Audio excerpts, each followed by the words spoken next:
Je m'appelle Noël Laura Ondwanguenama, étudiante à l'université de Neuchâtel et à l'université de Yaoundé 1 et j'effectue ma thèse dans le contexte d'une co-tutelle entre les deux universités.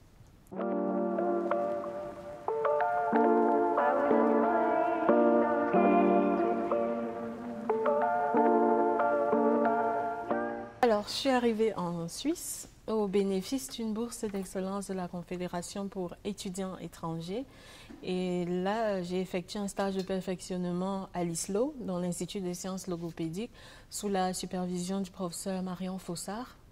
Et au terme de ce stage, j'ai été admise à entreprendre ma thèse de doctorat. J'étais juste trop contente parce que j'avais une reconnaissance internationale d'un certain calibre parce que j'ai été candidate principale pour cette édition-là.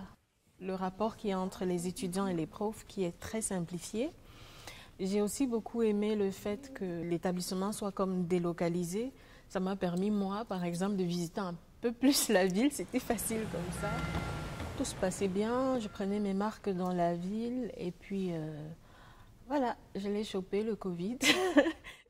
J'étais allée voir mon médecin. Je lui avais parlé d'une série de choses et puis il a commencé à m'encourager à mettre par écrit des choses qui me revenaient. Donc à la base, c'était censé être thérapeutique.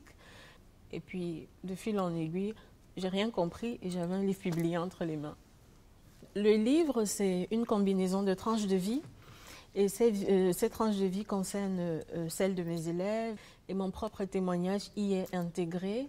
Donc, il dénonce beaucoup de travers sociaux, mais en mettant l'accent sur la résilience. Ça m'a donné plus de confiance en moi quant à mes travaux de thèse et quant à mon potentiel futur d'écrivaine, parce que je n'envisageais pas devenir écrivaine, c'est quelque chose qui m'est tombé dessus.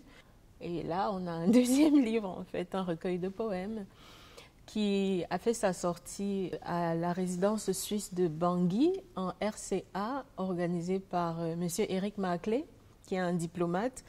Il m'a conviée à une soirée dédicace à laquelle étaient conviés des diplomates, des ambassadeurs et des personnes que jamais avant je n'aurais cru pouvoir réunir dans la même pièce.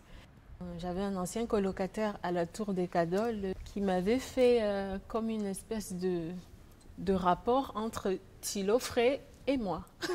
Et tu savais qu'il y avait une Camerounaise là qui est populaire à Berne et tout. Tiens, elle est de Marois, tu as fait l'université de Marois, elle est camerounaise. Et toi aussi, elle est née là où tu as fait ton université, elle est décédée l'année où toi tu es entré dans cette université et puis elle était comme en Suisse. Et puis toi tu arrives en Suisse aussi. Tu ne serais pas la nouvelle Thilo Frey? J'étais non. Lorsque je suis rentrée après le stage, j'ai été comme engagée par l'ambassade de Suisse au Cameroun pour co-organiser un vernissage où on parlait de Thilo Frey. Voilà, c'était assez cool de découvrir le visage de la personne. Je crois que la Suisse, c'était comme mon sésame. J'ai pris un envol qui me dépasse actuellement, mais je suis particulièrement, et je dirais personnellement satisfaite de savoir que ma thèse sera binationale, suisse et camerounaise. C'est une fierté qui m'est personnelle.